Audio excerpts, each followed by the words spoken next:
The dream always started the same way. Desert sand the color of old bones stretched endlessly beneath a sky that burned white with heat. The Humvee ahead of her erupted in a ball of orange flame, the explosion rolling outward in slow motion, each fragment of metal spinning through the superheated air like deadly confetti. She could hear screaming. Always the screaming, Captain Harrison's voice cutting through the chaos, giving orders that no one would live to follow. And then the hands, rough hands grabbing her, dragging her backward into darkness that smelled of diesel fuel and blood, and something else, something that smelled like fear. The darkness had Russian voices. Staff Sergeant Kira Blackwood snapped awake in her rack aboard Forward Operating Base Wolverine, her hand already reaching for the sidearm that wasn't there. Her heart hammered against her ribs like it was trying to escape her chest. The berthing compartment was dark except for the faint red glow of emergency lighting that painted everything the color of old wounds. Around her, 24 other Marines slept the fitful sleep of people who knew that any moment could be their last. She checked her watch. 0400 hours. Another nightmare. Another memory that refused to stay buried. Kira swung her legs over the side of the narrow bed and sat there for a moment, letting her breathing slow, letting the present reassert itself over the past. Afghanistan, not Iraq. 2011, not 1991. She was 38 years old, not 18. She had survived. That was supposed to mean something. The silver streak in her dark hair caught the red light as she ran her fingers through it, a physical reminder of the day everything had changed. Stress, the doctors had said years later.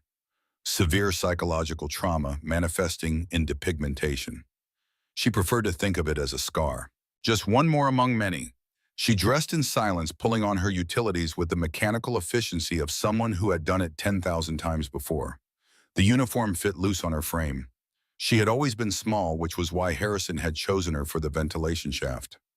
Small enough to fit through spaces that would trap a grown man, small enough to be underestimated, until the moment you realize your mistake. The quarters of Phobe Wolverine were mostly empty at this hour, just the occasional bleary-eyed Marine stumbling toward the head or shuffling back from a graveyard shift on the perimeter. No one looked at her twice. That was how she liked it. In her experience, being noticed was the first step toward being remembered, and being remembered was the first step toward having questions asked that she had no interest in answering. She made her way to the small gym, a converted storage container that smelled of sweat and rust and determination. The weights were mismatched, scavenged from a dozen different sources, but they served their purpose. She worked through her routine with quiet intensity, pushing her body through exercises that had nothing to do with military physical fitness standards and everything to do with maintaining capabilities that she prayed she would never need again. But prayers in her experience were rarely answered. By 0700, she was showered and dressed, sitting in the cramped dining facility with a cup of coffee that tasted like it had been brewed from motor oil and regret. Around her, the fob was coming to life with the controlled chaos of a military installation in a combat zone. Voices raised in greeting or complaint. The distant thump of helicopter rotors. The ever-present smell of diesel fuel and dust. She was reading a technical manual on advanced ballistics when the announcement came over the PA system. All personnel assigned to Alpha Company Medical Bay, 0800 hours for routine readiness physicals. That means you Marines, no exceptions. Kira closed the manual and finished her coffee. Medical Bay, she hated medical bays. Too many memories of other medical bays, other doctors poking at scars and asking questions that started with concern and ended with suspicion. But orders were orders, and she had learned long ago that the best way to avoid attention was to follow the script perfectly. At 0755, she was sitting on the edge of a diagnostic bed in the medical bay. Her back straight, her hands resting calmly on her knees. The bay was crowded with Marines waiting their turn, most of them looking bored or annoyed at this interruption to their morning. A young corporal sat beside her, practically vibrating with nervous energy. "First deployment?" Kira asked quietly. Corporal Blake Sutton jumped slightly, then nodded. He had the look of someone fresh from the States. His uniform still relatively clean, his eyes still holding on to some remnant of optimism. Texas accent when he spoke. That obvious staff sergeant, little bit. She allowed herself a faint smile. "You'll be fine. Just remember your training and listen to your team leader." "Yes, Staff Sergeant." He hesitated, then added, I heard you transferred from embassy duty in Rome. Must be quite a change. It is. She didn't elaborate, and something in her tone made Sutton decide not to push further. Smart kid. He would probably survive his deployment. Across the bay, Major Evelyn Strand was reviewing intelligence reports on a datapad, her face set in the perpetual expression of someone who had seen too much and trusted too little. Former interrogator, if the rumors were true. She carried herself with the careful control of someone who had made mistakes she was determined never to repeat. The medic working through the line of Marines was efficient and professional, a Navy corpsman who moved with the economy of motion that came from processing hundreds of these physicals. Kira watched him work, cataloging his movements, his routine, the way he would ask each Marine to remove their shirt for the bioscanner. Standard procedure. Nothing to worry about, except that she always worried. The pneumatic hiss of the bay doors opening cut through the low murmur of conversation like a knife. The change in atmosphere was instantaneous and total. Backs straightened, casual conversations died mid-sentence. The kind of tension that only comes from the sudden appearance of serious rank flooded the room like ice water. Colonel Garrett Drummond strode into the medical bay with the bearing of a man who had spent 4 decades in uniform and had never once questioned whether he belonged there. He was 62 years old and looked like he had been carved from granite and disappointment. His uniform was immaculate, his posture parade ground perfect, his eyes the color of winter storms. 2 junior officers flanked him, trying and failing to match his presence. This was a man who had led Marines through actual combat, not the sanitized drone-assisted version that passed for warfare in some circles. Grenada in '83, the first Iraq War, a dozen deployments that officially didn't exist. He carried those years in the set of his arm and the weight of his gaze. The senior medical officer, Commander Hayes, nearly tripped over his own feet rushing to greet the colonel. "Colonel Drummond, sir. We weren't expecting an inspection this morning." "The nature of surprise inspections, Commander." Drummond's voice was gravel and authority. "Is there a reason I shouldn't be inspecting the medical readiness of my Marines?" "No, sir. Of course not, sir. Everything is within operational parameters. Readiness levels are at 96%, well above my thumb. I'll be the judge of that." Drummond moved through the bay with the predatory grace of a man who had learned long ago that showing weakness was the same as being weak. His eyes swept across the waiting Marines, assessing, judging, finding them wanting in ways both specific and general. He picked up a datapad from a nearby console, scrolling through the roster with dismissive speed. His thumb stopped moving. His eyes narrowed fractionally. "Blackwood, Kira, Staff Sergeant."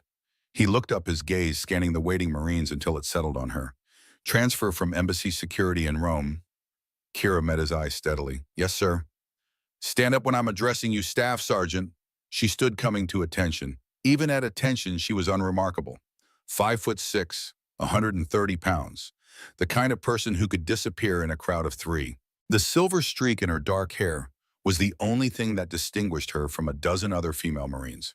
Drummond walked closer, studying her with the intensity of a man who had spent his life evaluating Marines and finding most of them insufficient. "Embassy duty." He said it like it was a disease.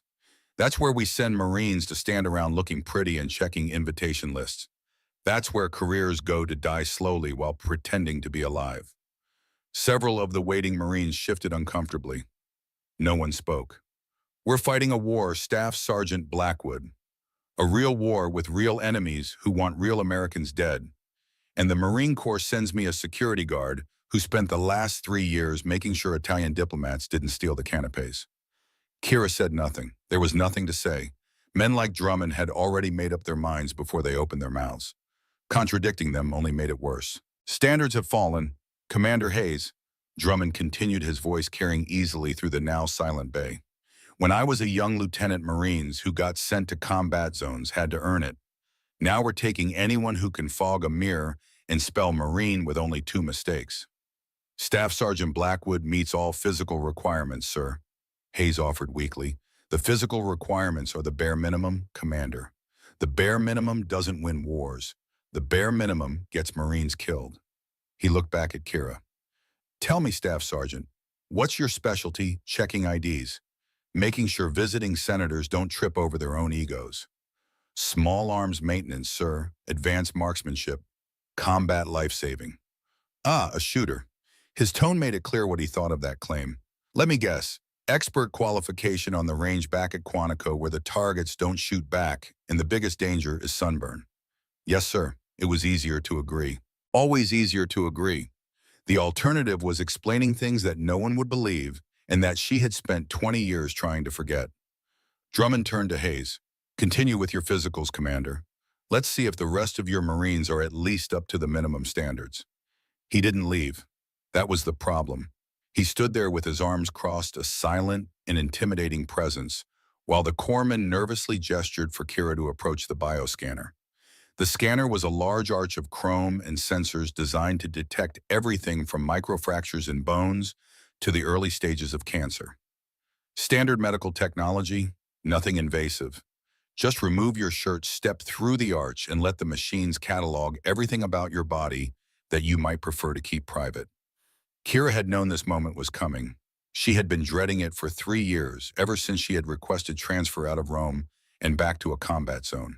Embassy duty had been safe, anonymous, a place where no one looked too closely at anyone because everyone had secrets they preferred to keep buried. But safety was also its own kind of death, and she had decided 3 years ago that she was tired of dying slowly. Staff Sergeant, the corpsman said, your tunic, please. She could feel every eye in the bay on her, could feel the weight of Drummond's judgment, could feel the past pressing up against the present like a fist against glass, waiting for the moment when the pressure would become too much and everything would shatter. Her hands went to the high collar of her uniform. The fabric rustled in the quiet room. She pulled the tunic over her head, folded it with mechanical precision, and placed it on the edge of the diagnostic bed. Then she turned to face the scanner. For one suspended moment, there was only the low hum of the medical equipment and the soft whisper of the air conditioning. Then came the sharp intake of breath from the corpsman, the muttered curse from somewhere behind her. The absolute crushing silence that followed as every person in the medical bay processed what they were seeing. Kira's back was a roadmap of violence. The scars started at her shoulders and didn't stop until they reached her waistline. They were not the clean surgical lines of medical intervention. These were the scars of survival, the scars of lessons learned in blood and agony, and the kind of darkness that most people only saw in nightmares. A starburst pattern of melted, puckered flesh bloomed over her left shoulder blade. Shrapnel burns from an IED that had detonated close enough to feel the heat of the explosion on her skin, close enough to smell her own flesh cooking. 3 parallel gouges ran diagonally across her spine, each one as wide as a finger, the tissue raised and discolored. They looked like claw marks, which in a way they were. The kind of marks left by a human hand holding a piece of jagged metal, dragging it slowly across skin, while asking questions in a language that turned pain into a vocabulary. Cigarette burns dotted her lower back in a deliberate pattern, small, round, precise. The kind of burns that were applied methodically one after another while someone counted in Russian and waited for screams that never came. Rope burns circled both wrists, visible even now, as pale bands of scar tissue where skin had rubbed raw against restraints. Days of hanging from ceiling pipes while gravity and time did their work. A long, puckered scar ran along her ribs on the right side. A bullet grazed close enough to crack a rib, close enough to make breathing agony for weeks afterward.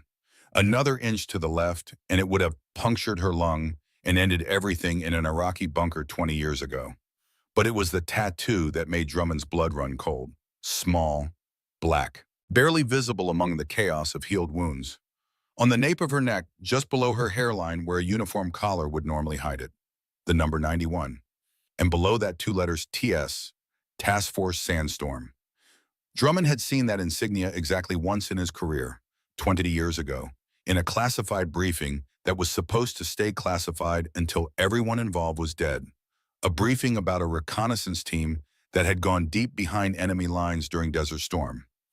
8 operators, mission locate mobile Scud missile launchers before they could strike coalition forces or Israeli cities. Insertion successful, mission accomplished. Entire team lost, or so the official record stated. But there had been rumors. Whispers in the halls of the Pentagon, late-night conversations between intelligence officers who had seen the after-action reports that never made it into the official files. Stories about a survivor. A single operator who had walked out of the Iraqi desert after 6 days of evasion, in pursuit carrying intelligence that had enabled the final phase of coalition airstrikes. They called her the Reaper of Baghdad, a ghost story, a legend that no one quite believed, but everyone wanted to be true. Drummond's voice, when he finally found it, was stripped of all its earlier condescension. It was the voice of a man who had just seen something that shouldn't exist. "Where did you get those marks, Staff Sergeant?" Kira didn't turn around. She stood perfectly still, her scarred back, a testament to a life that her service record claimed she had never lived. "Iraq, sir. Long time ago." "How long ago?" "Desert Storm, 1991. The math was immediate and damning. If she had been in Desert Storm, she would have been, 18 at the oldest, a teenager. But Task Force Sandstorm had been special operations, Tier 1 assets. The kind of operators who had a decade of experience minimum. The kind of people who didn't officially exist. Drummond pulled out his datapad with hands that weren't quite steady.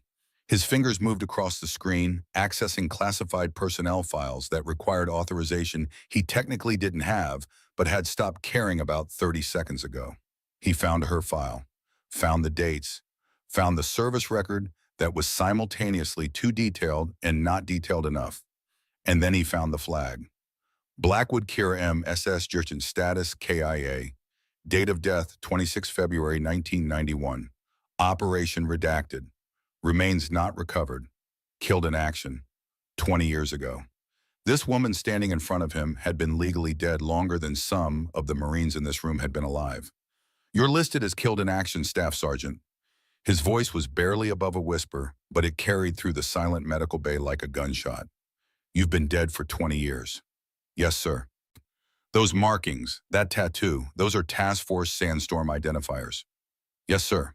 "Forgery of classified unit insignia is a court-martial offense. Impersonating deceased personnel is a federal crime. Do you understand the situation you're in right now?" Finally, Kira turned. Her eyes met his, and Drummond saw something in them that made him take an involuntary step backward. Not defiance, not fear. Something colder, something older. The eyes of someone who had walked through fire and discovered that fire was just another kind of weather. "I understand perfectly, Colonel. Do you—" Before Drummond could formulate a response, before he could decide whether to have this woman arrested or debriefed, or both, the universe made the decision for him. It started with a sound, not an explosion, not yet.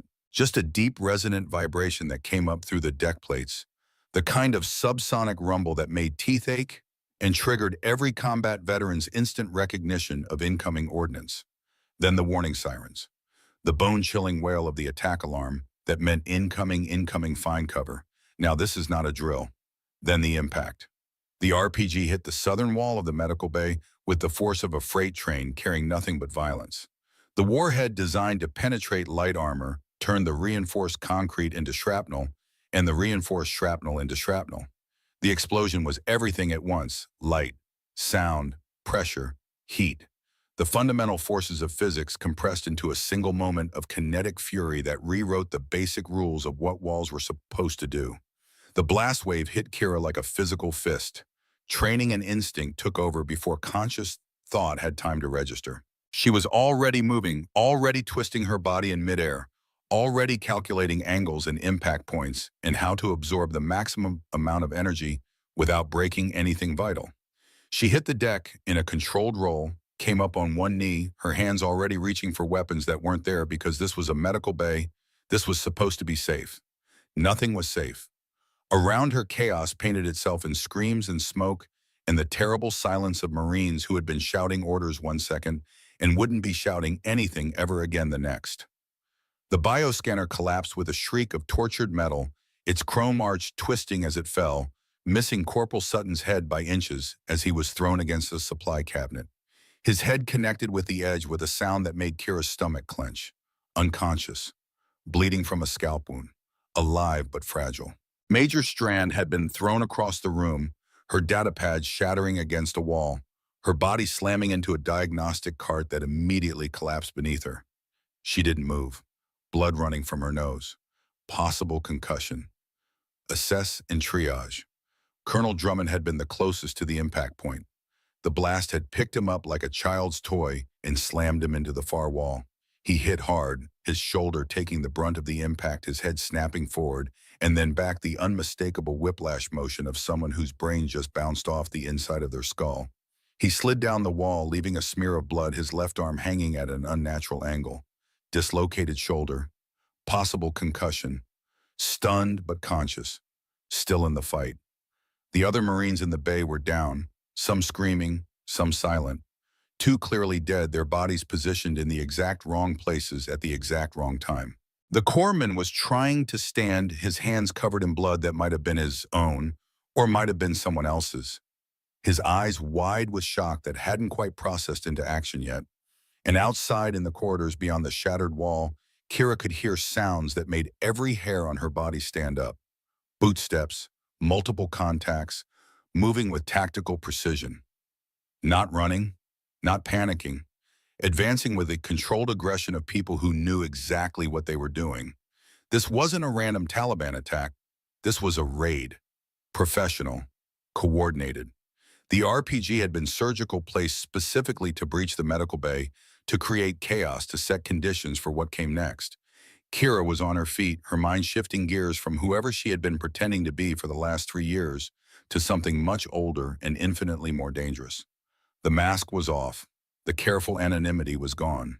What was left was the thing that had walked out of the Iraqi desert 20 years ago, and that thing had very specific ideas about survival. Triage first. Save who you can save. Accept who you can't. She lunged towards Sutton, her fingers going immediately to his neck, finding the pulse point. Strong, rapid, but strong. The head wound looked worse than it was. Scalp wounds always did, but he was out cold and would be useless for at least the next several minutes. She grabbed a clean bandage from a scattered medical kit, wrapped his head with brutal efficiency, applied direct pressure to slow the bleeding. Not gentle, functional. He was an asset now, nothing more. A medic who might be needed. Major strand next. Kira checked her pupils, her breathing, the way her body was positioned. Concussion confirmed. Possible internal injuries. But conscious now, her eyes tracking movement, her hands trying to push herself up. Stay down, Kira ordered, her voice carrying a tone of command that had nothing to do with rank and everything to do with absolute certainty. Don't move until I clear you. Strand's eyes focused on her, confusion and training warring in her expression. Training 1, she stayed down. Drummond was trying to stand, his working hand pressed against the wall, his face gray with pain and shock. His left arm hung uselessly at his side, the shoulder clearly dislocated, the joints separated and screaming. He was trying to speak, trying to issue orders, but all that came out was a strangled gasp. Kira crossed to him in 3 strides. No warning, no preparation. She grabbed his dislocated arm and his opposite shoulder, set her stance, and yanked with precisely measured force. The shoulder popped back into its socket with a sound like a pistol shot. Drummond's scream was involuntary, bitten off almost immediately, his teeth clenching against the white-hot agony of nerve endings that had just been introduced to the concept of relocated anatomy. His eyes went wide, then focused, the shock of the pain actually clearing some of the concussion fog from his brain. Functional, Kira said flatly. You'll be useless for fine motor skills, but you can shoot. Can you shoot, Colonel? Drummond stared at her like he was seeing her for the first time, which in a way he was. The woman who had stood quietly taking his abuse 20 minutes ago was gone. What stood in front of him now was someone who had just field triaged 4 casualties, relocated a shoulder without anesthetic, and done it all with the calm efficiency of someone who had done it before, many times before. I can shoot, he managed. Good, because they're coming through that wall in about 30 seconds. The bootsteps were closer now. Kira could hear voices low and professional, Russian, speaking Russian. Her blood turned to ice water. She moved to the shattered wall, staying low, staying in the shadows and the smoke. Through the gap, she could see figures moving in the corridor beyond, not Afghan insurgents. These men wore body armor, carried modern weapons, moved with the tactical discipline of professional soldiers. Black fatigues, no insignia, no identifying marks, contractors, mercenaries. The kind of people who fought for money and asked no questions about who was paying or why. But the weapons they carried were Russian. AK-104s, VSS Venturas. And the way they moved, the way they cleared corners and covered each other's advances, that was Spetsnaz doctrine. Soviet special operations. The kind of training that only came from one place. Kira felt something cold and sharp settle into her chest, a feeling she thought she had buried 20 years ago in an Iraqi bunker. They weren't here for the fob. They were here for her. She grabbed an M4 rifle from a dead Marine, checked the magazine, charged the weapon.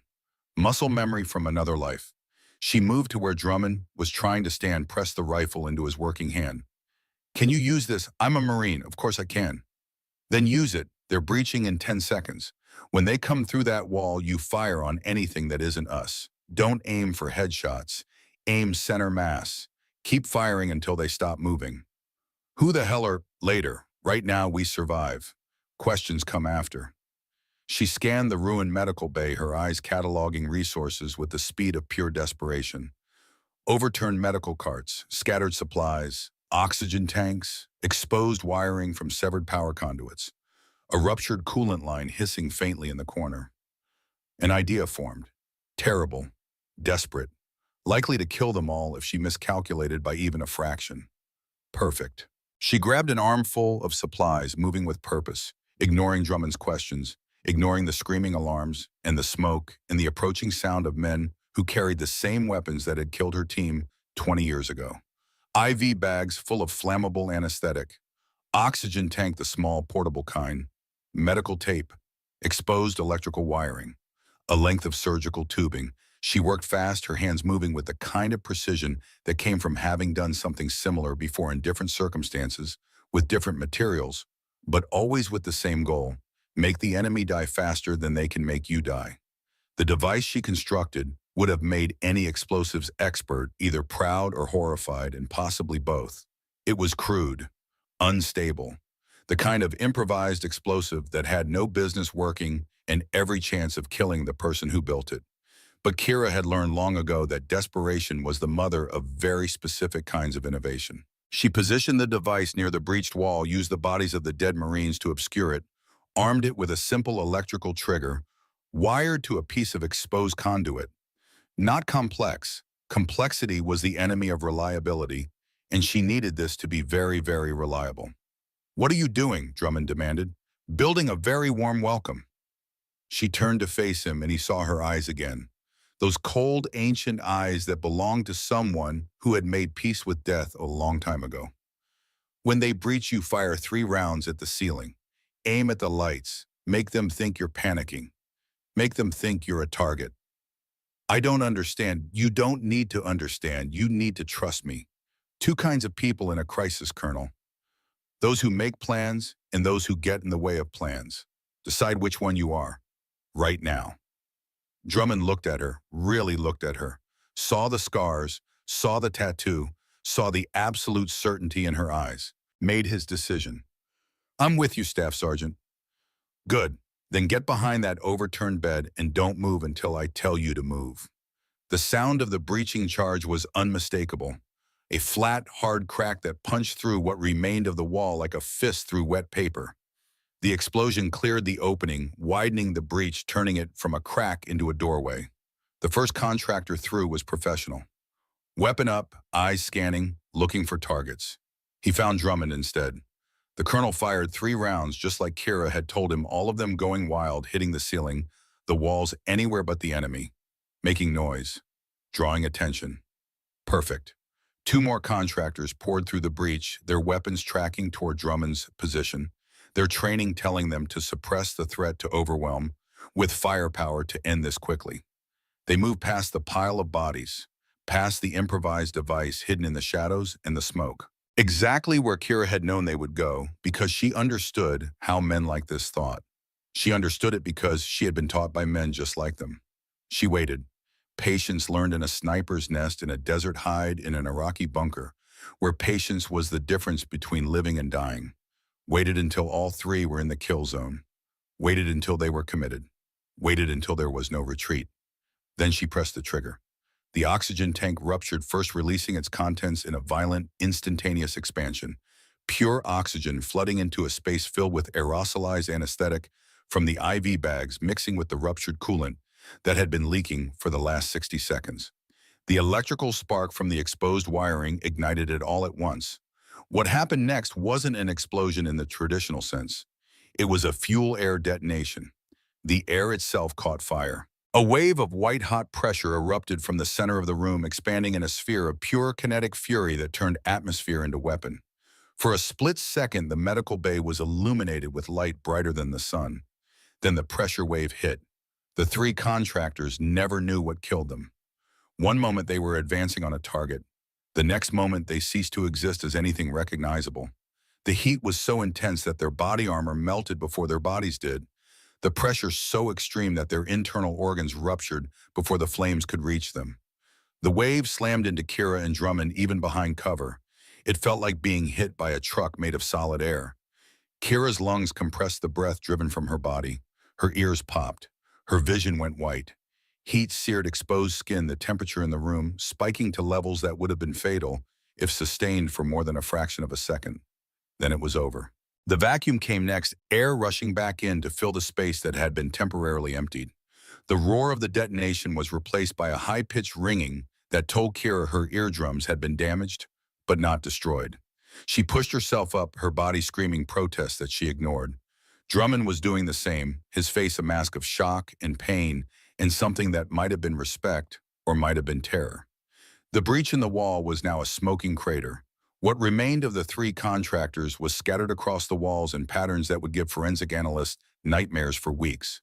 The fire had consumed most of the available oxygen and was now dying, leaving behind only thick black smoke and the smell of things that should never be burned. Kira grabbed her rifle, moved to the crater, scanned the corridor beyond. More voices, more movement. The first breach had failed, but there would be others. Men like this didn't stop because of one setback. They adapted. They learned. They came back harder. She could hear them regrouping, calling out in Russian, changing tactics. And then she heard a voice that made 20 years of carefully constructed distance collapse into nothing. A voice she remembered from a bunker in Iraq. A voice that had asked her questions while applying lit cigarettes to her skin.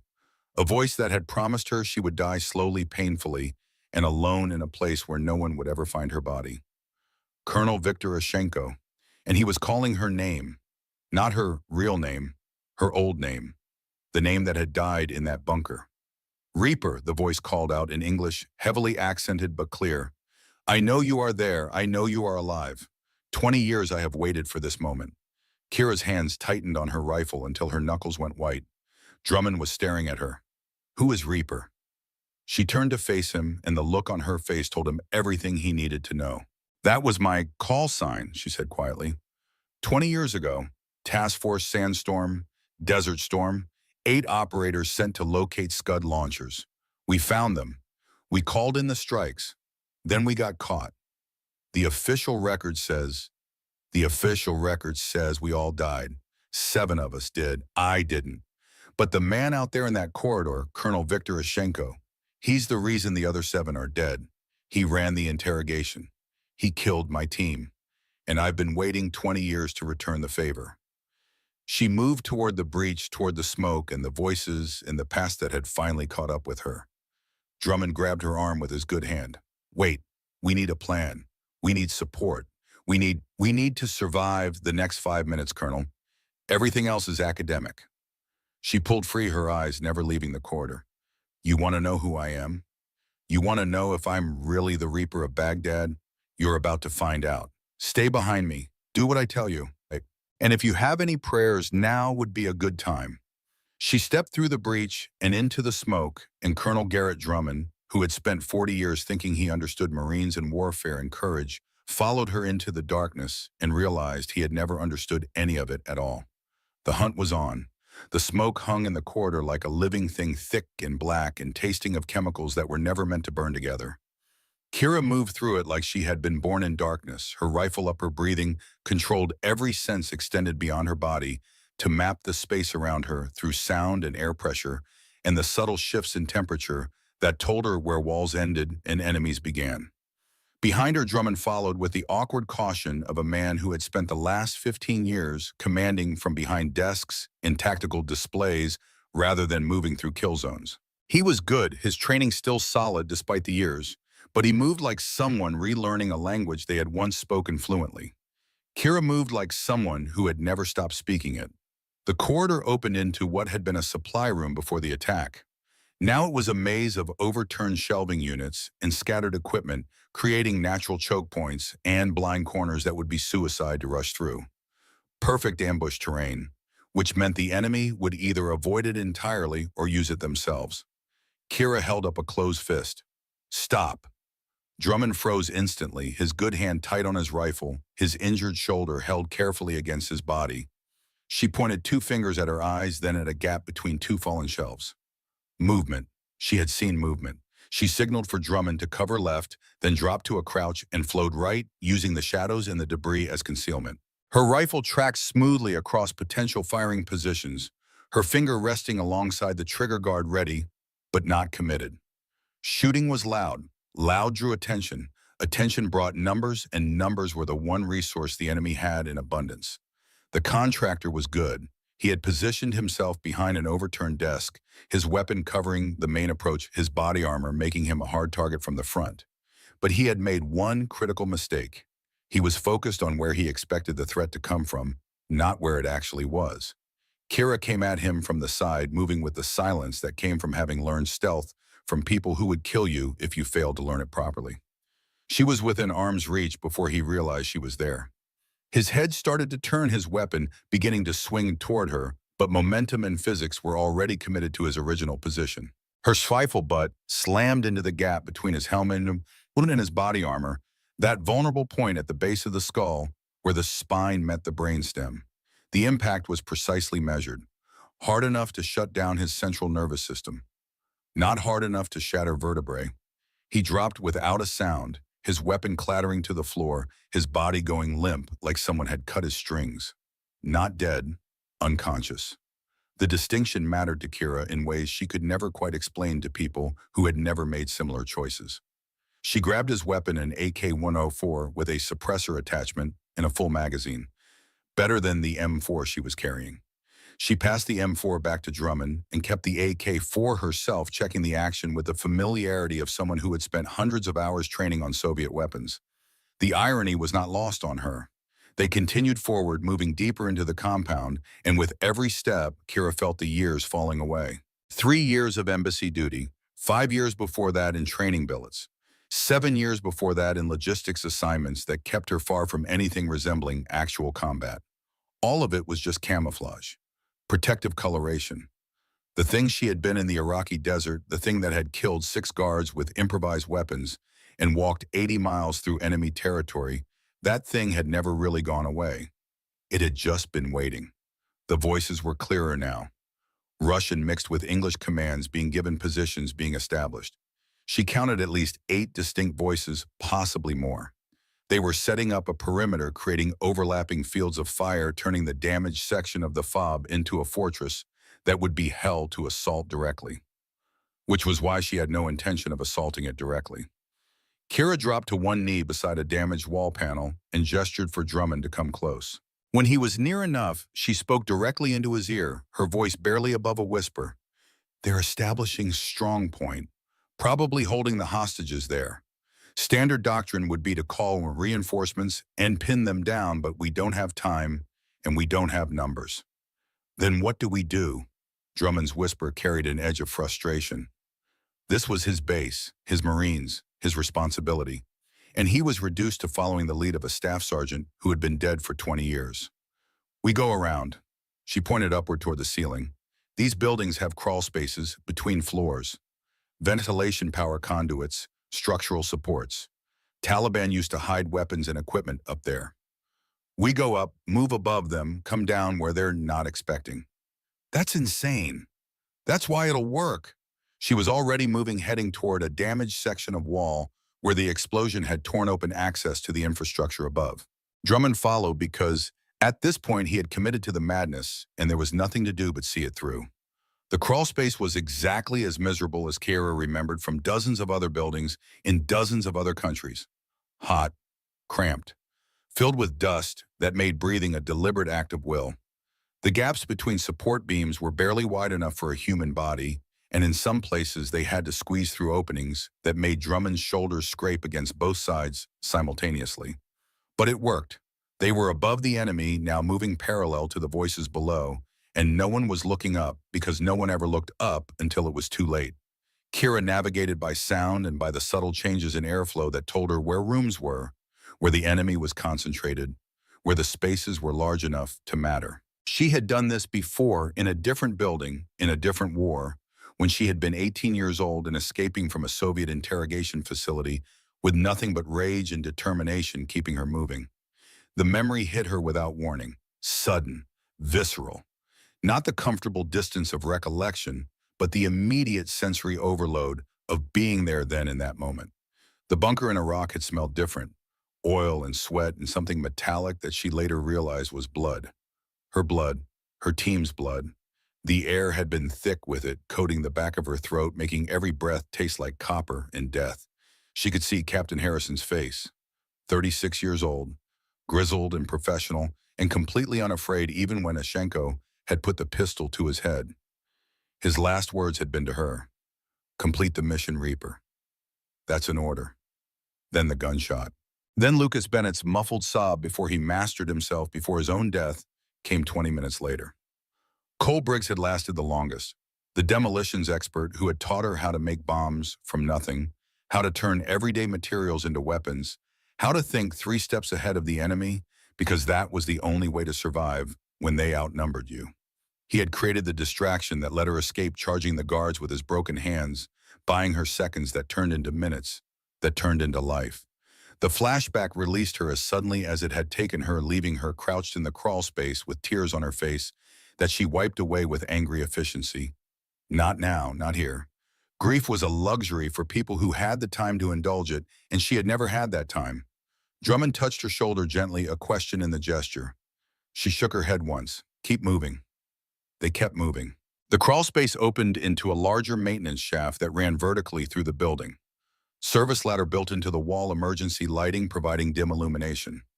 Kira paused at the opening, listening. Below, maybe 2 floors down, she could hear the enemy. Above, silence. They needed to get lower, needed to find where the hostages were being held, needed to do it before Ashenko lost patience and started executing Marines to prove he was serious.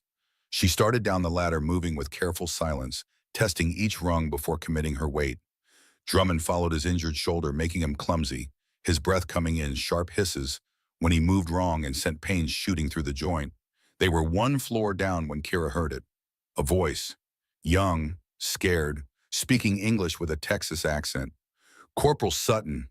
She held up a fist, stopping Drummond, and pressed her ear against the wall. The voices were clearer, here coming from what sounded like a large open space. Multiple speakers, some Russian, some English, some mixing both languages with the casual fluency of people who had worked together long enough to develop their own dialect. And then Ashenko's voice, clear and commanding. Bring the medic forward. I want him to see what happens to those who resist. Kira's blood turned to ice. She moved faster now, descending the ladder with reckless speed, no longer caring about noise because time had just become the enemy.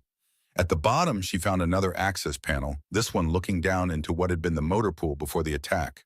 Large open space, high ceiling, perfect for vehicle maintenance, also perfect for hostage situations.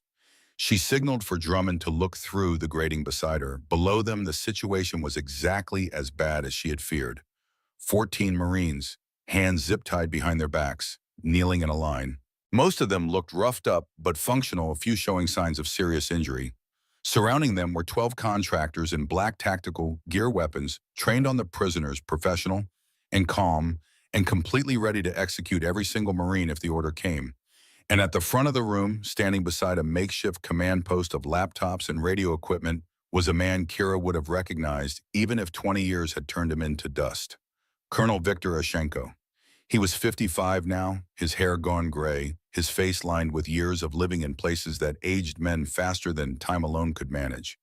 But his eyes were the same, cold, calculating. The eyes of someone who had learned that human beings were just another kind of resource to be exploited or eliminated depending on their utility. He was holding Corporal Sutton by the collar, the young medic's head still bandaged from the injury in the medical bay, his face showing the kind of terror that came from understanding exactly how bad things had gotten. Ashenko had a pistol in his other hand, a Makarov, the same kind of pistol he had used to execute Captain Harrison 20 years ago. Kira felt her hands tighten on her rifle, felt her breathing shallow. felt something cold and dark rise up from the place where she had buried it and spent 2 decades pretending it didn't exist. Ushenko was speaking to the hostages, his accent thick but his English clear. I want you all to understand something very important. Your lives mean nothing to me. You are not my mission. You are simply leverage. When your commanders realize what I have taken, they will give me what I want, and then perhaps I will let you live. Perhaps. He pressed the Makarov against Sutton's temple. The young Marine closed his eyes, trembling but not begging.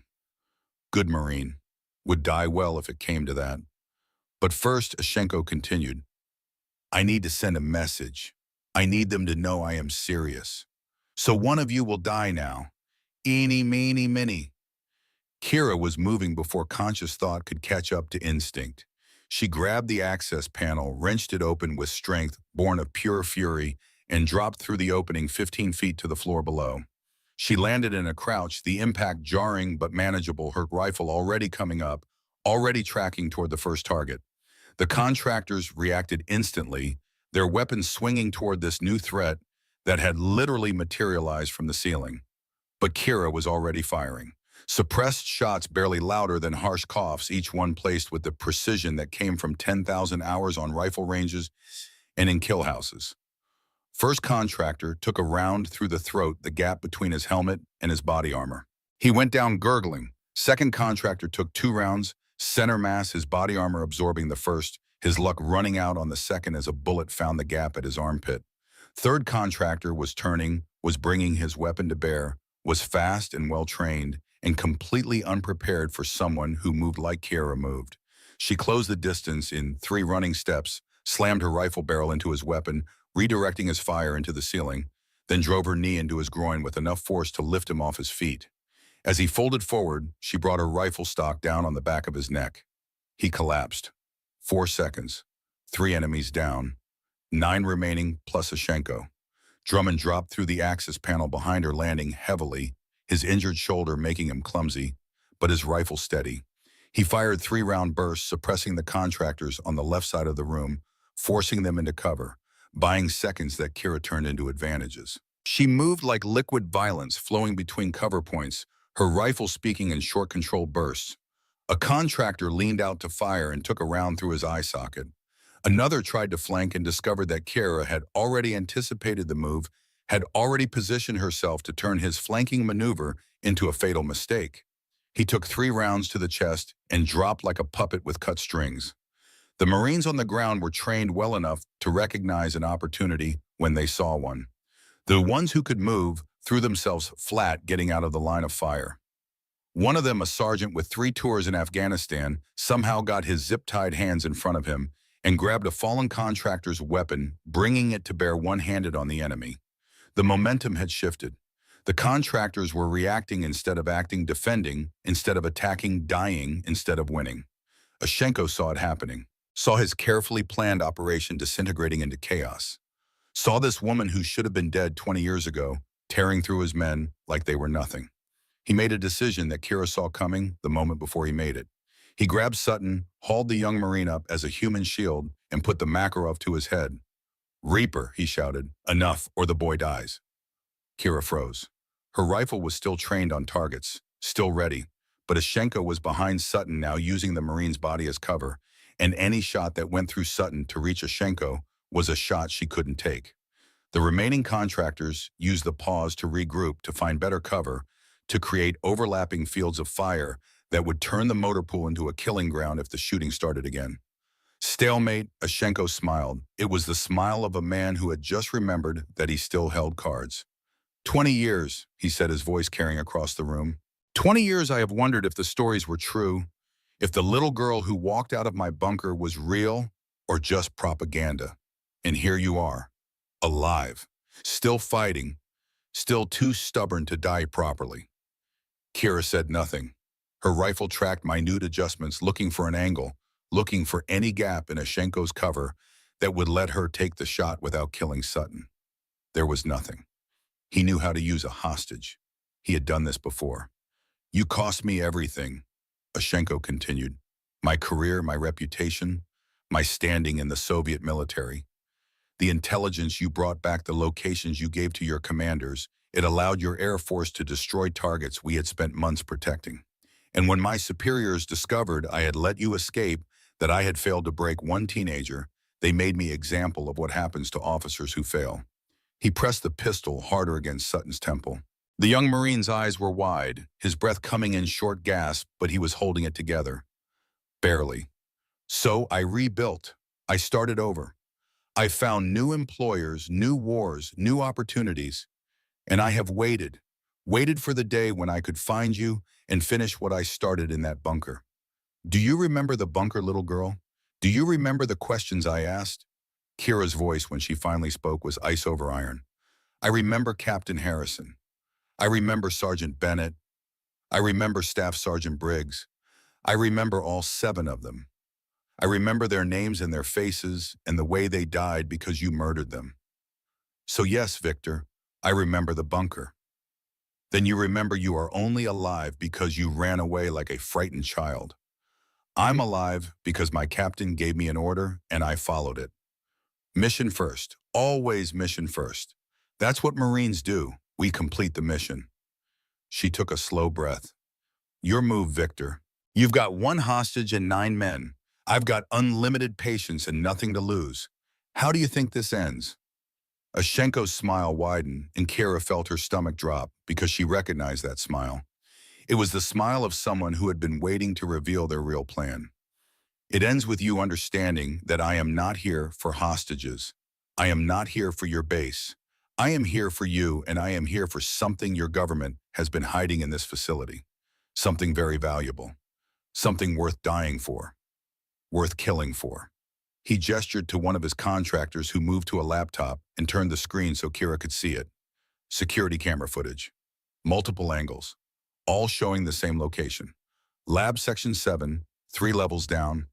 The classified research facility that officially didn't exist and that absolutely nobody was supposed to know about. On the screen, Kira could see more contractors moving through the lab, could see scientists being held at gunpoint, could see sealed containment units being loaded onto anti-gravity sleds for transport. Ashenko's voice was triumphant. Biological samples from the scourge organisms your government encountered during the war.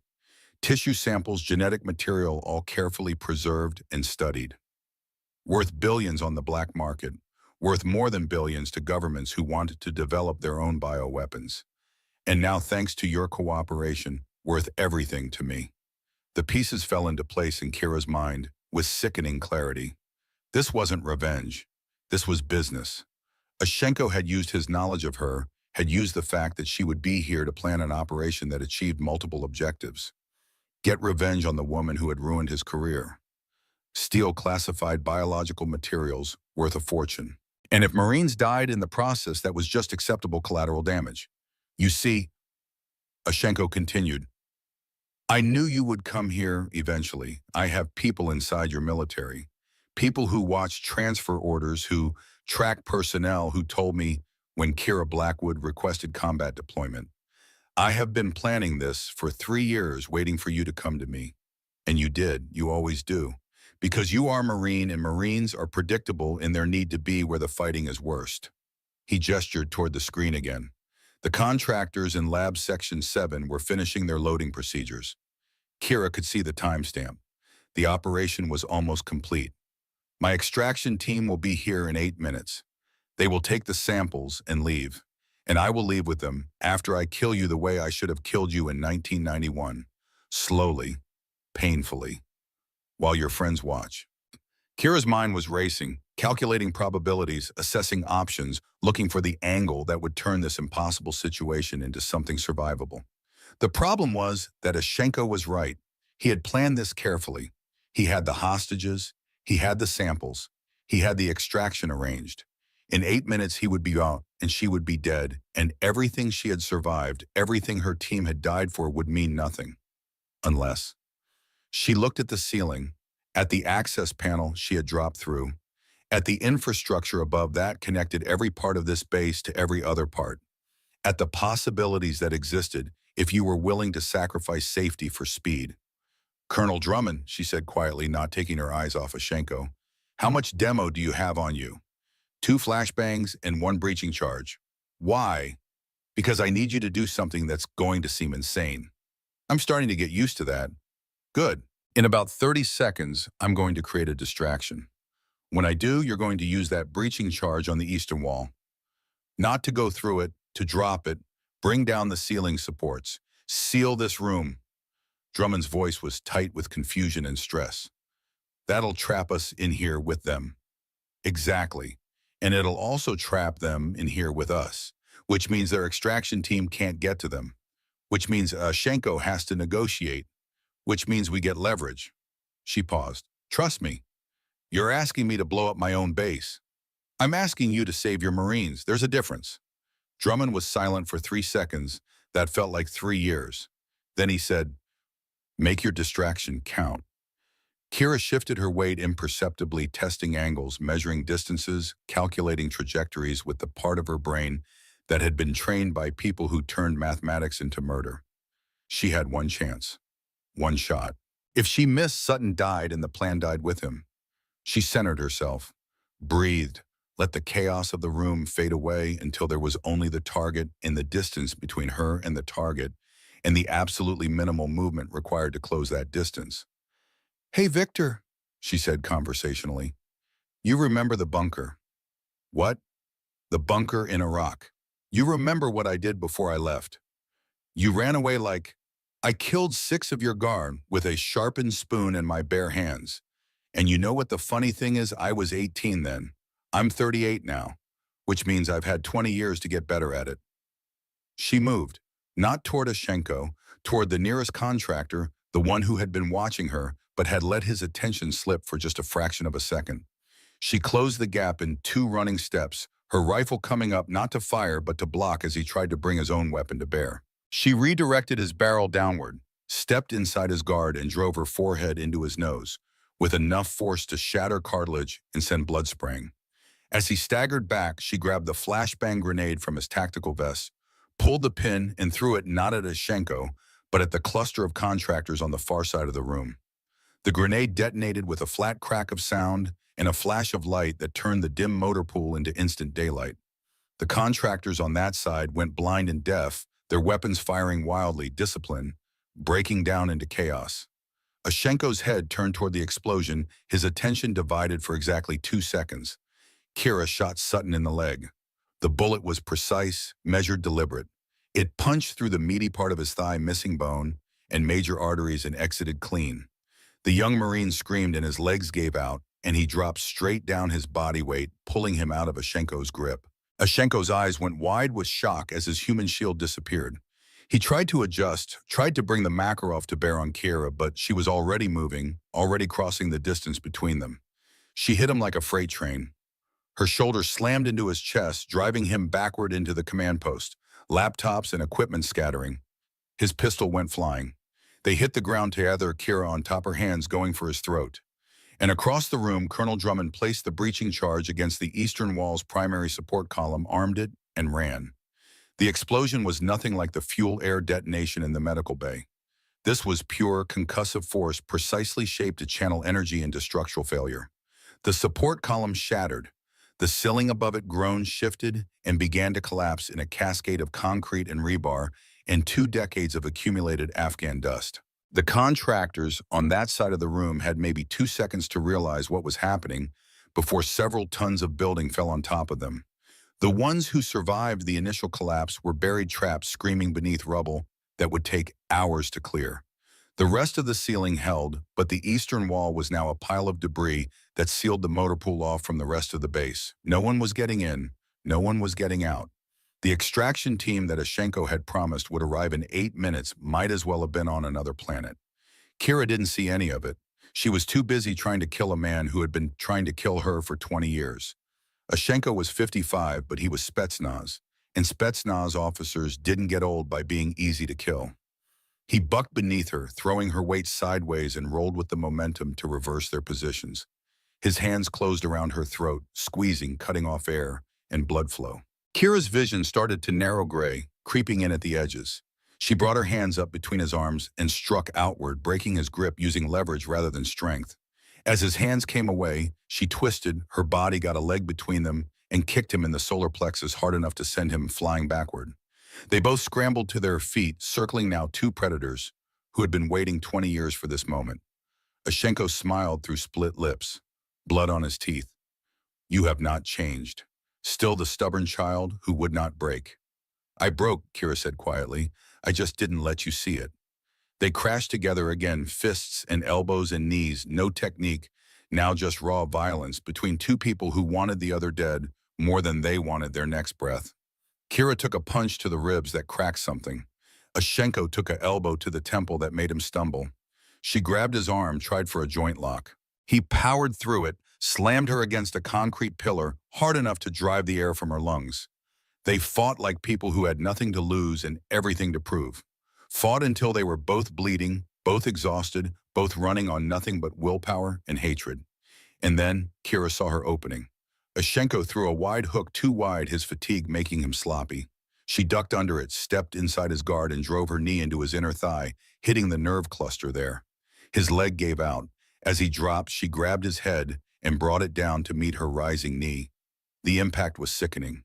He collapsed. She was on him immediately, her hands finding his throat again, squeezing, watching his eyes bulge, watching his face turn purple, watching the life start to leave him. Blackwood? Drummond's voice cut through the red haze. Blackwood, stop. She didn't stop. 20 years of waiting, 20 years of carrying her dead team, 20 years of this moment. Staff Sergeant, that is an order. Something in the tone cut through. The Marine in her, the part that had survived by following orders even when those orders meant living, when she wanted to share that part made her hands loosen. Ashenko gasped, sucking in air, his eyes focusing on her with pure hatred. Kill me, he rasped. Do it. Finish it. No, Kira said. Her voice was shaking, but her hands were steady. You don't get the easy way out. You get to stand trial. You get to face justice. You get to let the world know what you are, and you get to let the world know what my team was. She pulled plastic zip ties from her pocket and secured his hands behind his back with vicious efficiency. Then she stood swaying slightly, her body finally registering all the damage it had taken. Around them, the motor pool had gone quiet. The remaining contractors had surrendered or were too injured to fight.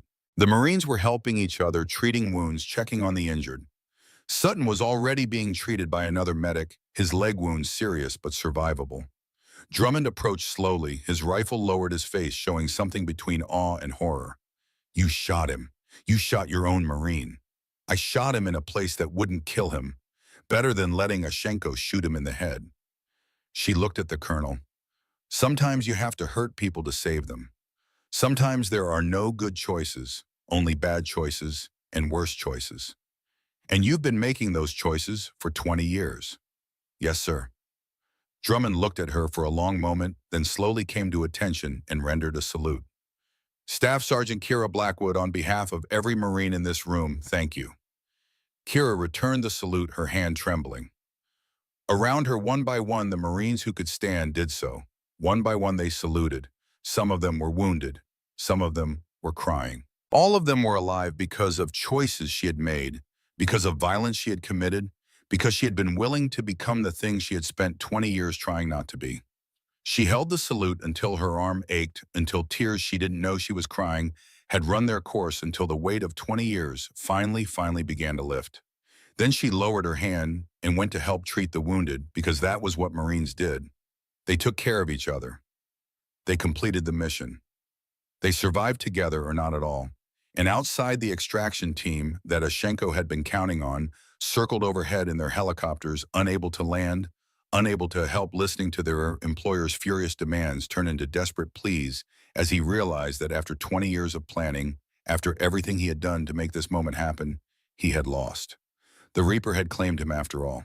The dust settled slowly in the motor pool, hanging in the air like the ghosts of everything that had just happened. Kira sat on an overturned equipment crate, her hands wrapped in field dressings, where the skin had split across her knuckles, her ribs taped where Ashenko had cracked them, her face a roadmap of bruises that would take weeks to fade. Around her, medics moved through the aftermath with the practiced efficiency of people who had seen too many of these scenes, triaging wounds, stabilizing the critical cases, separating the living from those who would never be anything else again. The body count was 12 contractors, dead 3 more who wouldn't make it to the field hospital, and 2 Marines who had been in the wrong place when the ceiling came down. 2 more names to add to the list that Kira carried in her head. 2 more weights on a scale that would never balance no matter how many years she survived. Corporal Sutton was conscious, again his leg heavily bandaged, his face pale but determined. He had refused morphine until every other Marine had been treated. Good kid. He would make a fine Marine if the leg healed properly and if the nightmares that would come later didn't break him first. Kira had seen it go both ways. Major Strand sat against a wall holding an ice pack to her head, her eyes tracking Kira with an intensity that suggested she was reassessing everything she thought she knew about staff sergeants who transferred from embassy duty. Colonel Drummond stood near the sealed entrance coordinating with the QRF teams who were cutting through from the other side, his injured shoulder immobilized but his command voice as steady as bedrock. And Viktor Ashenko sat in the center of the room zip-tied and silent, his eyes never leaving Kira, his face showing nothing but cold calculation even in defeat. He was already planning, already thinking 3 moves ahead. Men like him never stopped playing the game, not even when they had lost. Kira found she didn't care. Let him plan, let him calculate. The only future he had was a cell and a trial in justice that had been delayed by 20 years, but was finally inevitably coming. The sound of cutting torches working through debris filled the motor pool with harsh industrial noise. It would take hours to clear the entrance properly, but they had established communication with the outside, had confirmed that the rest of the base was secure, that Ashenko's operation had been contained. The samples from Lab Section 7 were still there, still secured. The extraction helicopters had dispersed when it became clear their employer wasn't coming out. A few had been shot down by base defense systems. The rest had fled back across the border into Pakistan, where they would disappear into the machinery of plausible deniability that made modern warfare possible. Drummond approached Kira moving carefully, his body showing the accumulated damage of a day that had started with a routine inspection and ended with him blowing up part of his own base. He sat down on the crate beside her with a grunt that was equal parts pain and exhaustion. "Medics say you should be evacuated," he said without preamble. "Possible concussion, cracked ribs, internal bruising lacerations requiring sutures. You're a mess, Staff Sergeant." "I'll live. That seems to be your specialty." They sat in silence for a moment, watching the organized chaos of aftermath. Finally, Drummond spoke again, his voice lower, meant only for her. "I received a message from Pentagon. Flash priority. They're sending a team. Intelligence officers, JAG, lawyers, people from agencies that officially don't exist.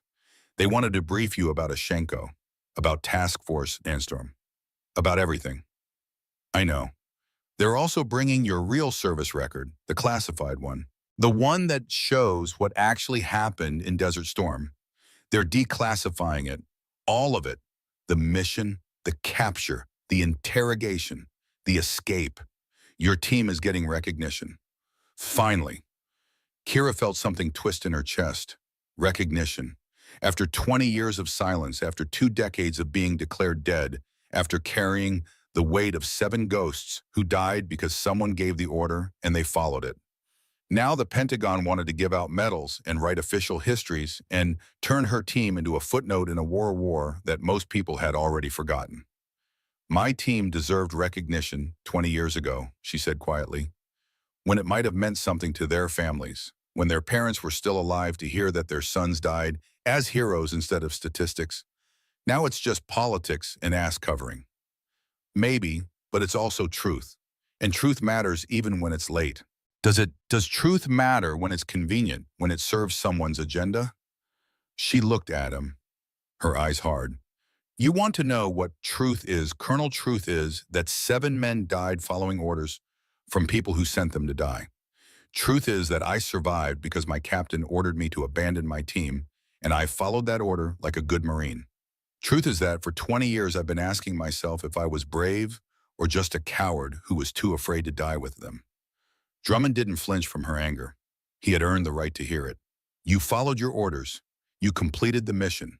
You brought back intelligence that saved lives. That's not cowardice.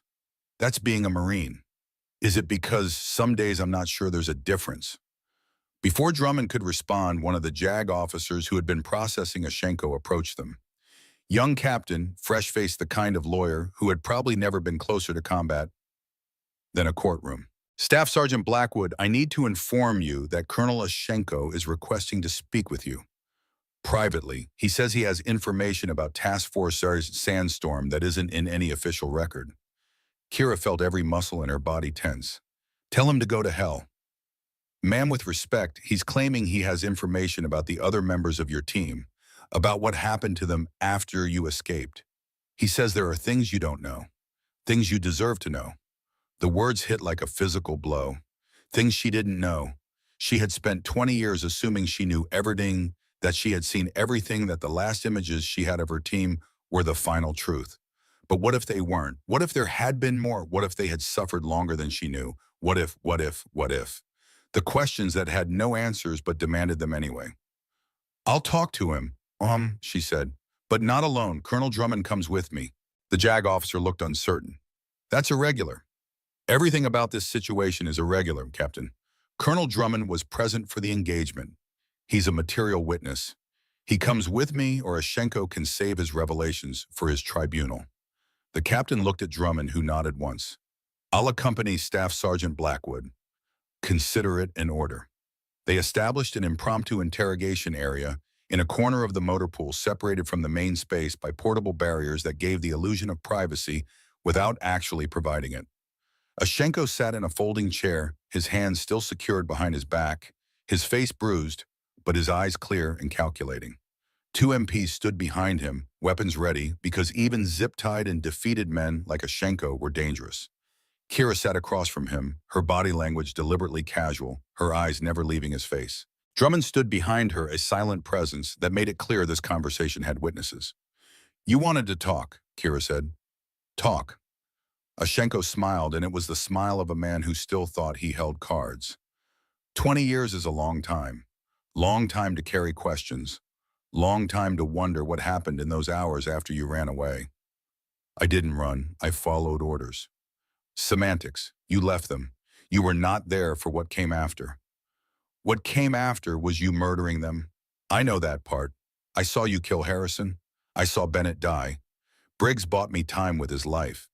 The others were already dead. There's nothing you can tell me that changes those facts. But there are details, details that matter, details that might make you understand why they died the way they did. Kira's hands clenched on her knees. Enlighten me. Ushenko leaned forward as much as his restraints would allow. You're Captain Harrison, strong man, principled man. He lasted longest under his interrogation.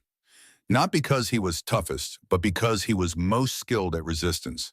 He knew all the techniques, all the ways to protect information while appearing to cooperate. Very impressive, very professional. Get to the point. The point is that in his final hour before I executed him, he spoke to me. He told me things, not classified information. He was too disciplined for that, but personal things. Things about his team, things about you. Kira's heart was hammering against her cracked ribs, but her face showed nothing. What things? He told me that you were youngest member of Task Force Sandstorm, that you were only 18 years old, that you had lied about your age to get into the program, that you had been so determined to serve, that you forged documents to make yourself old enough to qualify. He was very proud of that. Even dying, he was proud of your determination. The words hit harder than any physical blow Ushenko had landed during their fight. She had never known Harrison had discovered her secret, had never known he had been proud instead of angry, had carried guilt for 20 years about deceiving her commanding officer, and now she learned he had known all along. He also told me, Ushenko continued, his voice dropping to something that might have been respect or might have been mockery, that if anyone on the team would survive, it would be you. Not because you were strongest or fastest or best trained, but because you were most motivated. He said you had something to prove, to yourself, to the Marine Corps, to everyone who had ever doubted you. He said that kind of motivation was worth more than any training. Why are you telling me this? Because I want you to understand something. I want you to know that when I killed your captain, when I shot him in the head, his last words were about you. He looked at me and he said, she's going to kill you someday. Maybe not today, maybe not this year, but someday that girl is going to hunt you down and make you pay for all of this. And then he smiled, and then I shot him. Ushenko's eyes bored into hers. He died believing you would avenge him, and today you did. So I am telling you these things because I want you to know that I always knew you were coming. For 20 years I have prepared for this. For 20 years I have planned and trained and positioned myself, and still you won. Still you proved him right. Kira sat very still, her mind trying to process information that recontextualized everything she had believed about that day. Harrison had known, had believed in her, had died with confidence that she would survive and make things right. The weight she had been carrying, the guilt of abandoning her team, shifted somehow. Didn't disappear, would never disappear, but shifted into something she might eventually learn to carry differently. Bennett and Briggs, she said, her voice rough.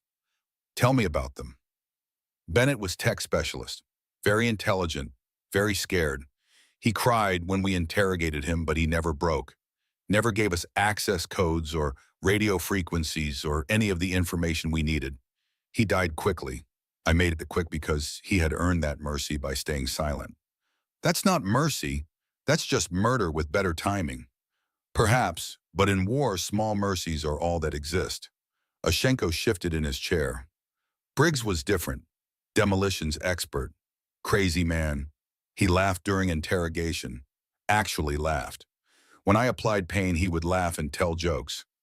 Very disturbing, very effective at maintaining morale of other prisoners. I hated him more than the others because he would not show fear. He wasn't fearless, he was just better at hiding it than the rest of us. Perhaps. When you escaped through ventilation shaft, Briggs knew we would come for him. He knew he would die, but he decided to die on his terms. He attacked 3 guards, unarmed, injured, exhausted. He killed 2 of them before I shot him. 7 times I shot him before he stopped moving. 7 times. That is not a man. That is a force of nature.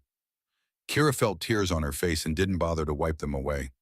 He taught me how to make IEDs, how to think tactically, how to turn everyday objects into weapons. Everything I used to escape, I learned from him. Then his death was not wasted. He bought you time. He bought you life. He bought you revenge. Ushenko's smile was gone, now replaced by something that might have been genuine emotion. I have killed many people in my career. Soldiers, civilians, people who deserved it, and people who did not. But those 3 men in that bunker, they were warriors. Real warriors.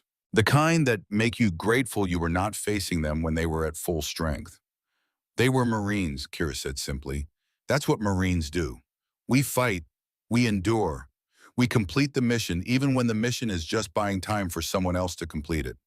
Yes, and that is why I knew I had to find you. Had to finish this. Because leaving you alive meant leaving their legacy alive. Meant their sacrifice had meaning. I could not allow that. I had to prove that their faith in you was misplaced. How'd that work out for you? For the first time, Ushenko's mask cracked. Just for a moment. Just long enough to show something underneath that might have been regret, or might have been respect, or might have been the recognition that he had spent 20 years preparing for a fight he was always going to lose. It worked out exactly as your captain predicted, he said quietly. You won, I lost. They are avenged. And I am here to face consequences of my actions. Perhaps that is justice. Perhaps that is just universe balancing itself. Justice would have been you dying in that bunker instead of them. Yes, but we do not always get justice.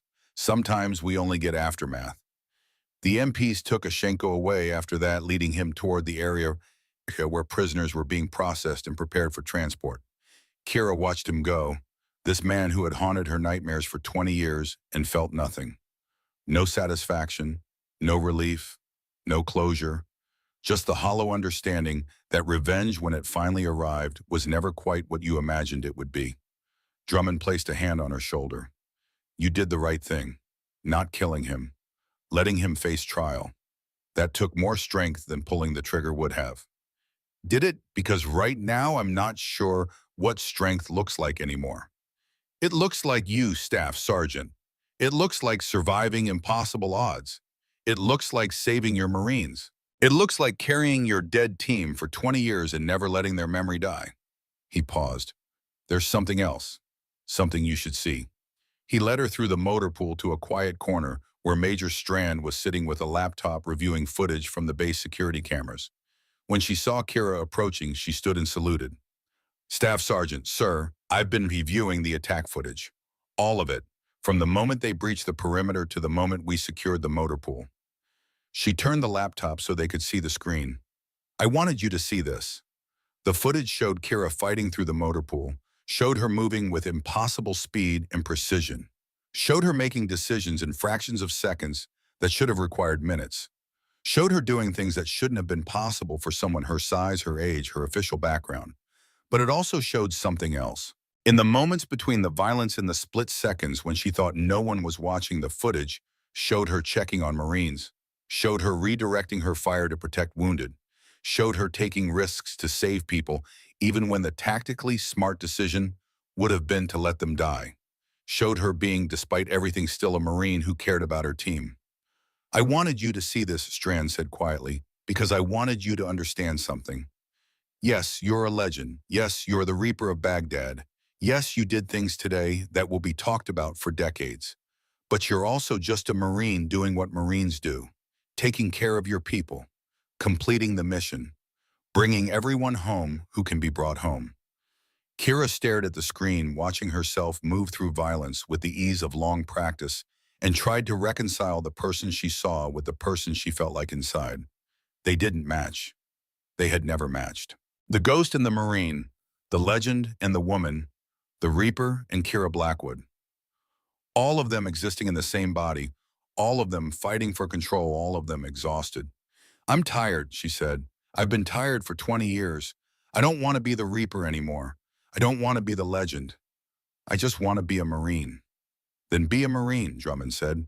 The Pentagon is declassifying your record. Your team is getting recognition. You're getting recognition. And then you're getting transferred. Transferred where? Quantico, Scout Sniper School. They want you as chief instructor. They want you to train the next generation. They want you to make sure that what you know, what your team knew, doesn't die with you. Kira felt something crack inside her chest. Not break, crack. Like ice on a lake in early spring. Like the first sign that winter might eventually end. Teaching, she said slowly, passing it on, making sure they don't die for nothing. Exactly. Mission first, Staff Sergeant. Always mission first. And your mission now is to make sure their legacy lives on through every Marine you train. The cutting torches finally broke through the debris blocking the motor pool entrance. Light from the outside world flooded in, harsh and bright and real. Helicopters waited beyond to evacuate the wounded. Command teams waited to debrief everyone. JAG officers waited to begin the endless process of turning combat into paperwork. But before any of that, there was a formation. Drummond called everyone who could stand to attention. Every Marine in the motor pool, wounded or whole, exhausted or alert, came together in ranks that were ragged but determined. Drummond stood in front of them, his injured shoulder held stiffly, his uniform torn and bloodstained, his voice carrying the weight of 40 years in uniform. Marines, he said, what we experienced today was combat at its most brutal. We lost good people. We shed blood. We faced an enemy who had every advantage, and we beat them anyway. We beat them because of training, because of courage, because of the Marine next to you refusing to quit, and we beat them because of one Marine in particular. He turned to face Kira. Staff Sergeant Kira Blackwood, front and center. Kira's legs felt like they were made of lead, but she walked forward anyway, stood at attention in front of her commanding officer, wondered what was coming next. 20 years ago, Drummond continued, Task Force Sandstorm went into Iraq on a mission that everyone knew was a one-way trip. 8 Marines, 8 warriors. They completed their mission. They located enemy targets. They called in strikes that saved coalition lives. And they paid the ultimate price. 7 of them came home in flag-draped coffins, honored in secret ceremonies that their families couldn't attend because the mission was classified. He paused, his voice thickening with emotion. But one came home on foot. One came home after 6 days of evasion, after killing 7 enemy soldiers who were hunting her, after walking 80 miles through hostile territory with nothing but determination and her team's memory driving her forward. One came home and then disappeared into the machinery of military bureaucracy because that was what her country asked of her, to be dead. To be forgotten. To be a ghost. Drummond pulled a small case from his pocket. Inside was a medal, Navy Cross, the second highest decoration for valor. By order of the Secretary of the Navy for extraordinary heroism in combat against Soviet-Iraqi forces during Operation Desert Storm, and for further extraordinary heroism in defense of Forward Operating Base Wolverine, I am authorized to present Staff Sergeant Kira Blackwood with the Navy Cross effective immediately. He pinned the medal to her torn, blood-stained uniform. The medal felt heavy, felt like responsibility, felt like 7 ghosts watching and judging, and finally approving. And furthermore, Drummond said, by order of the Commandant of the Marine Corps effective immediately, Staff Sergeant Kira Blackwood is promoted to the rank of Gunnery Sergeant and assigned as Chief Instructor, Scout Sniper School Marine Corps Base, Quantico, Virginia. The Marines erupted in applause. Not polite applause, not ceremonial applause. The kind of applause that comes from people who have seen something they didn't believe was possible and are expressing their gratitude for having witnessed it. Kira stood at attention, tears streaming down her face, her cracked ribs screaming, her hands throbbing her body, demanding rest that she wouldn't get for hours yet. But for the first time in 20 years, she felt something other than guilt. Not happiness, not peace, but something. A possibility. A glimpse of what life might look like if she could learn to carry her ghost differently. Drummond came to attention and rendered a salute. Not the casual salute of daily military life. The slow, deliberate salute of warrior to warrior, of respect earned in blood and proven in fire. On behalf of every Marine Gunnery Sergeant Blackwood, thank you, Semper Fi. Semper Fidelis, Kira replied, returning the salute. Always faithful. The formation broke after that, dissolving into the organized chaos of evacuation and aftermath.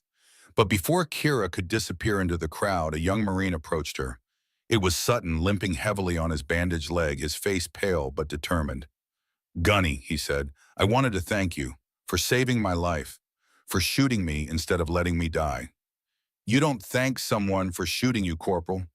I do when it saved my life. He hesitated. I also wanted to ask you something. When I heal up, when I'm back on duty, I'm putting in for Scout Sniper School. Think I'll make it? Kira looked at him, really looked at him. Saw past the youth and the fear and the trauma of his first real combat. Saw the determination underneath. Saw someone who had been tested and hadn't broken. Saw someone who might, with the right training and the right guidance, become the kind of Marine that Harrison and Bennett and Briggs would have been proud of.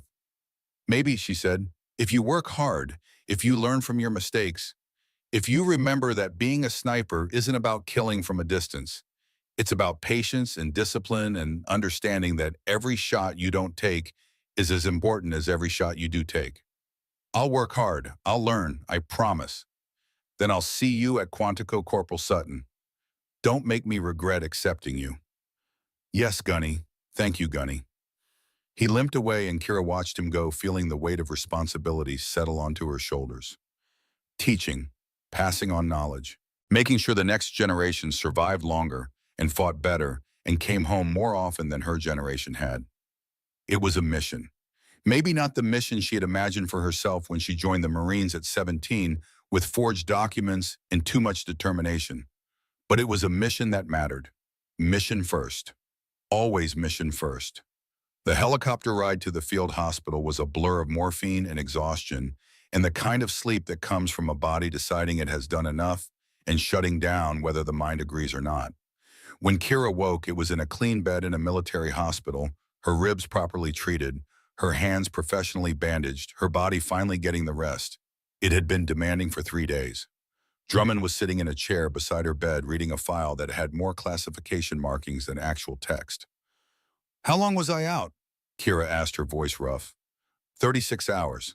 Doctors wanted to keep you under longer, but you're stubborn even when unconscious. He closed the file. This is your real service record. Declassified. All of it. Task Force Sandstorm, Operation Desert Storm. Everything. And it's being released to the families of your team. Harrison's widow gets to know what really happened to her husband. Bennett's daughter gets to know her father died a hero. Briggs's brother gets closure after 20 years of questions. Kira felt tears prickling at her eyes. Will they hate me for surviving when their loved ones didn't? I spoke with Harrison's widow on the phone. 80 years old now, still sharp as a tack. You want to know what she said when I told her you survived? Drummond smiled. She said, good. Wade always said that girl would do great things. I'm glad he was right. The tears came then, and Kira let them, because sometimes crying was the only language strong enough to express things that words couldn't reach. She wants to meet you, Drummond continued. When you get to Quantico, she has something for you, something Wade wanted you to have if you survived. What is it? She wouldn't tell me, said it was between you and him. 2 months later, Kira stood on the rifle range at Quantico watching 16 potential scout snipers work through their preliminary qualifications. The Virginia morning was cool, the sky clear, and for the first time in 20 years, she felt like she might be exactly where she was supposed to be. Drummond had retired from active duty, but visited often, drawn by the same need to stay connected to Marines that kept most retired officers circling military bases like moths around lights. He stood beside her now, watching the students work. You're good at this, he said. Teaching. I'm learning. There's a difference. Not as much as you think. He checked his watch. You have a visitor coming. Should be here any minute. Before Kira could ask who, a car pulled up to the range. An elderly woman stepped out, moving carefully but with dignity. Harrison's widow. She looked exactly like the photograph Wade had carried in his wallet. Older now, decades older, but with the same clear eyes and determined expression. Kira walked to meet her, suddenly nervous in a way that combat had never made her nervous. Mrs. Harrison, it's an honor to meet you. The honor is mine, dear. Wade wrote about you in his letters, called you Reaper, said you were the toughest Marine he ever trained. She reached into her purse and pulled out a small case. He gave me this before his last deployment. Told me if anything happened to him, and if by some miracle you survived, I should give it to you. She opened the case. Inside were Wade Harrison's dog tags, and underneath them a letter. Kira's hands shook as she took the letter, opened it, read, words written by a man who had been dead for 20 years. Reaper, mission first. Live for us. Make it mean something. Train them better than I trained you. Bring them home. That's an order. W.H. She stood there in the Virginia morning holding orders from a ghost and felt something finally settle into place. Not closure, not healing, but purpose, mission, direction.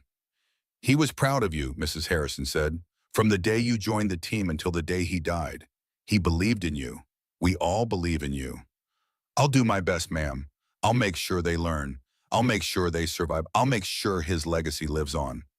That's all anyone can ask. The elderly woman squeezed her hand. Welcome home, Reaper. Welcome home. After she left, Kira returned to the range. The students were finishing their qualifications, most of them passing, some of them struggling, but showing potential. One of them she noticed was Sutton. His leg had healed well. He was keeping up with the others. He had promise. All right, she called out. Cease fire. Weapons safe. Gather around. The 16 students assembled in front of her, young faces full of determination and fear, and the kind of optimism that only comes from not yet having been tested by real combat. You're here because you think you want to be scout snipers, Kira said. You think you want to be the ones who go forward, who operate alone, who take the shots that no one else can take. Some of you will make it through this school. Some of you won't. That's not a judgment. That's just reality. Not everyone is built for this. She paused, looking at each of them in turn. But if you do make it through, if you earn the title, I want you to understand something. Being a sniper isn't about killing from a distance. It's about patience. It's about discipline. It's about making decisions that will haunt you for the rest of your life and making them anyway, because that's what Marines do. We make hard choices. We carry heavy weights. We complete the mission even when the mission costs us everything. She could see them processing her words, trying to understand what she was really saying. I had a team once, she continued, 20 years ago, 8 of us. We went on a mission that everyone knew was suicide. We completed that mission. 7 of them died doing it. I survived because my captain ordered me to survive, ordered me to carry on the mission, ordered me to make sure their sacrifice meant something. She touched the dog tags hanging around her neck, now Harrison's tags that she had worn every day since Mrs. Harrison had given them to her. So that's what I'm here to do. I'm here to make sure you survive. I'm here to make sure you're so well trained, so well prepared, so utterly competent that when you face the impossible, you do what Marines have always done. You find a way, you adapt, you overcome, you complete the mission, and you bring your brothers and sisters home." She let that sink in, then her voice hardened. "This school's going to push you to your absolute limit. It's going to make you question everything about yourself. It's going to hurt, and it's going to be unfair.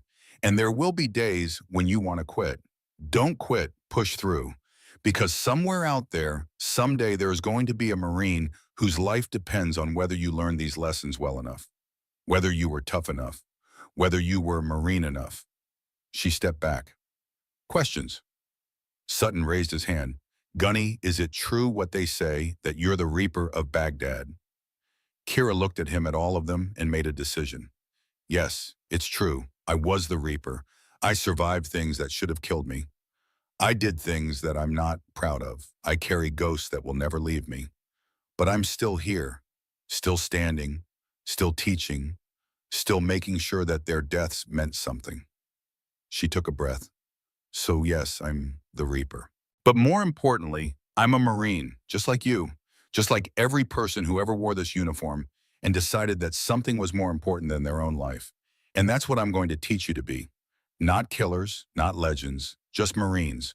The kind of Marines who bring each other home." The students stood a little straighter, nodded, understood, or at least thought they understood, which was enough for now. Understanding would come later, bought with sweat and pain, and the slow realization that everything she was teaching them might someday be the only thing standing between them and death. "All right," she said. "Tomorrow, 0500, we start live fire exercises. Bring your game faces." Dismissed. They dispersed, talking among themselves, their voices carrying excitement and nervousness in equal measure. Drummond approached as the last of them left. "That was a good speech," he said. "It was the truth. That's all I have left to give them. Truth is enough. Truth and skill, and the knowledge that someone who survived the impossible is going to make damn sure they're prepared for anything." They stood together, watching the sun climb higher in the Virginia sky, two warriors who had found their way to the same place through very different paths. "You ever regret it?" Kira asked. "All the years, all the deployments, all the things you had to do." "Every day," Drummond said honestly. "But I also don't regret it, if that makes sense. We did what we had to do. We made the choices that needed making. And now we make sure the next generation is ready to make their own choices. Mission first. Always mission first." Kira looked out across the range, imagining all the Marines who would train here, who would learn from her, who would carry forward the lessons that Wade Harrison and Lucas Bennett and Cole Briggs had died to teach her. It was a heavy responsibility, but it was also an honor, a purpose, a way to make 20 years of survival mean something more than just not dying. The wind shifted, carrying the smell of gunpowder, impossibility, and Kira smiled.